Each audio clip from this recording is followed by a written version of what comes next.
biggest advice I give participants in my training courses is focus on one thing. And it's really diminishing of an entire sales training, but the bottom line is there are a lot of things you're going to learn during this training course. There are a lot of things that you will understand during that training course that you are doing wrong now. And there is immediately this feeling of anxiety that, I'm doing so many things wrong and this makes so much sense to apply in my work that I'm just going to start doing everything.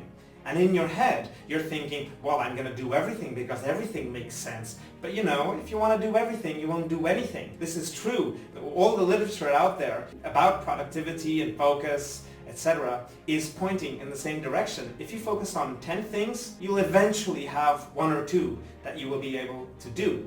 If you focus on 2 or 3, you will do the 2 or 3. And this is mind-blowing if you think about it. Remember what I just said is really important. If you have 10 things in your mind that you want to do, and you want to do the 10 things at the same time, eventually you'll have 1 or 2, if any. Let's say you'll have 1 or 2 things done. Whereas if you choose 2 or 3 specific goals or behaviors that you want to implement, you will have those 2 or 3 done. And this is, once again, a matter of focus. So answering your question, my biggest advice for people that attend my sales training, the bottom line is focus on one thing, just the one. And eventually, if you want to divide the training into 4 topics, well, in my case, divide the training between, yourself when selling, so your own behaviors, your own motivations, etc., yourself in selling. Then you have, let's say it's the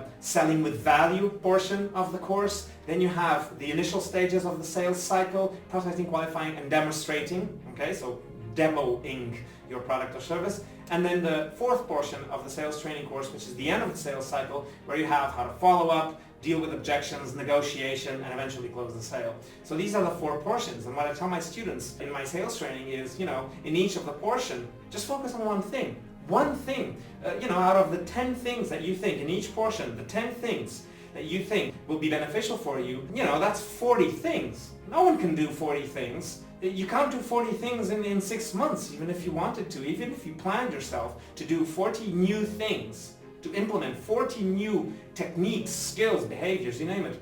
If you choose to do those 40, you won't do any. You will eventually do 2, maybe 3, because it's just too much to process. It's too much change, and real change demands consistency, demands discipline, and demands that you yourself change. And if you go from where you are today and think that you will have 40 new skills incorporated in your new behavior and using as a habits and every day, well then, I have terrible news for you, man. You're gonna have serious burnout very, very soon. Plus, your work is gonna be affected because you're doing it in a different way or in a too different way. Okay? So my advice is really just focus on one. In that first portion, focus on one thing. You wrote down 10 in that first portion, focus on one. And then put the second one and the third and just organize them and think, okay, which one of those 10, which one would have, the biggest increase in value in my current behavior. And in my specific case, when I went into productivity tools, there were so many things that I was doing wrong. I am still doing things wrong today. 6 months after I wrapped my head around these productivity tools that are available out there. There are so many things that I can be doing, but instead, in result of actually going through all that literature on productivity and time management and focus and whatnot, as a result of that, I decided to actually just focus on one thing. And that one thing was to schedule specific 2-hour slots, 3 to be precise, during my week. And those are my priority above anything else. And this is really the key here, is the priority, and it is the importance that I give to those slots. Not always. I don't comply with these time slots every single week. I am working on it, however. I am pushing myself to do those 3 per week. 3 slots of 2 hours to simply, just be here and think, or be somewhere going for a walk and thinking and writing down stuff that is in my head. And eventually, which happened not so long ago, I was thinking about topic A, and at some point topic A connected to topic C, which I had been thinking about for 2 or 3 months. And I just wrote down whatever was in my mind, and it turned out that that specific, let's call it brainstorm, but I hate that cliche, but that specific line of thought and the time I made to enable that specific line of thought was key in developing something that was really useful for our company. And I'm not, being presumptuous here, but the bottom line is it wouldn't be possible if I didn't make time, for thinking. And in result of that time to actually start thinking and just get rid of the distractions and put my Teams chat in Do Not Disturb, put my notifications on silent for emergencies only, of course. But the bottom line is I got rid of the distractions during that pro time, and that enables me to just be and start thinking about stuff and writing it down and make a few calculations and think and plan things over. And at some point, after 3 slots of 2 hours, there's 6 hours that I dedicated to thinking about something, getting everything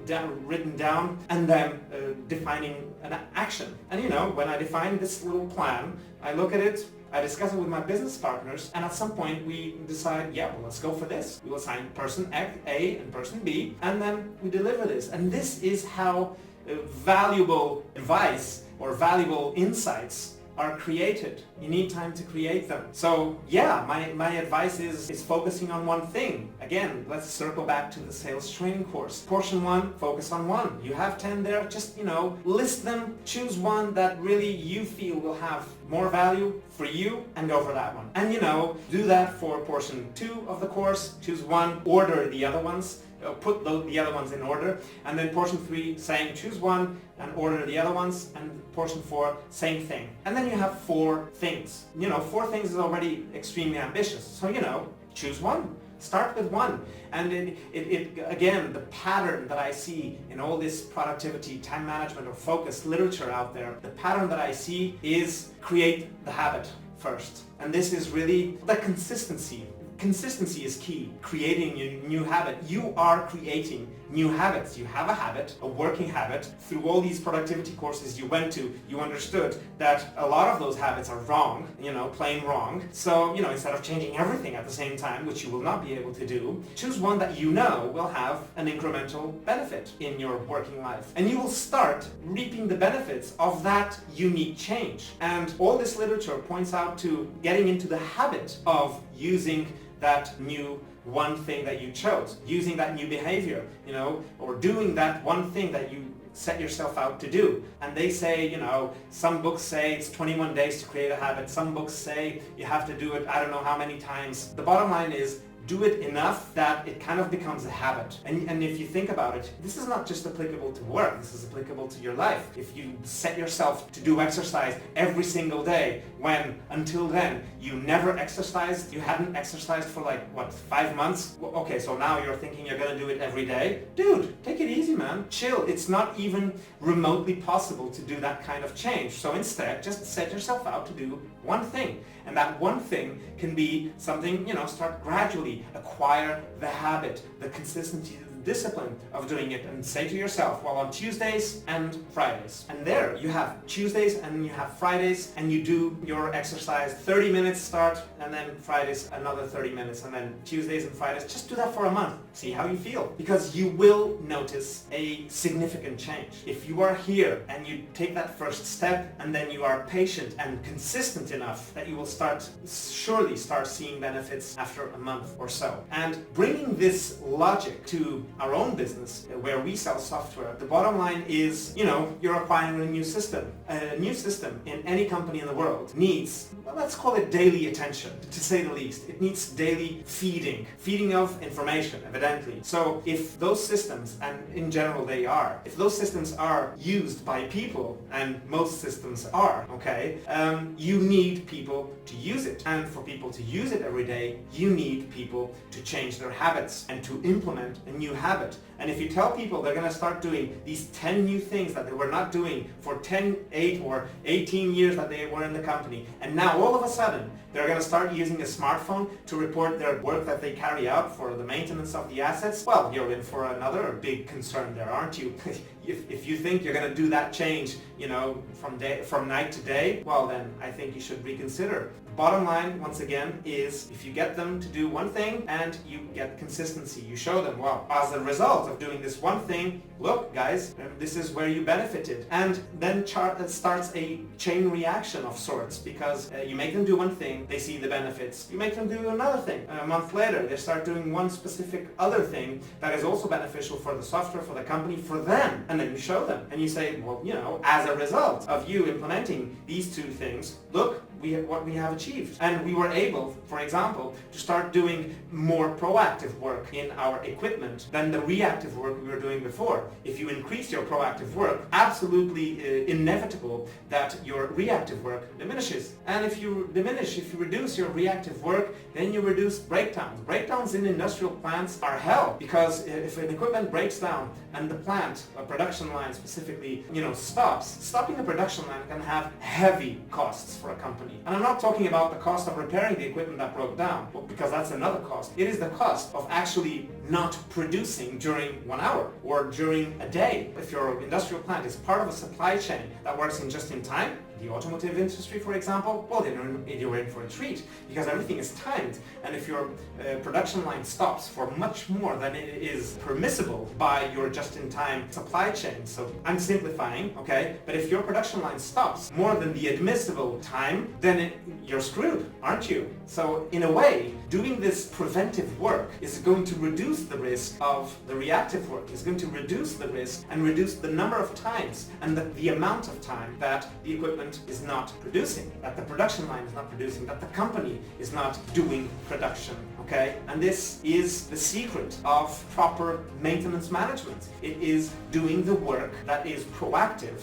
okay, preventative or preventive work in order to reduce the reactive work. And it is a very, very simple rule, but a very, very difficult thing to do, as it is in our personal lives. And that's why, once again, in digitalization projects, instead of going from point A to whatever the dream you have in your head, you should have that dream, but you should define what you're going to do first. You get your team to do that first. A second step, what is going to happen? What is your team going to do? And keep understanding the benefits of each step, and you will communicate those advantages to your team, and then you have a proper chain reaction, a positive chain reaction for the implementation of that digitalization dream that you had. And this is as pragmatic as we can get, explaining to potential clients that this must be done in order to achieve that. Okay? And this must be done in a certain way that gets people engaged with what is happening to eventually reach the dream. This is all about focus and proactive work in our business, in our personal life, and of course in our work also. It's really important, and the benefits are, overwhelming.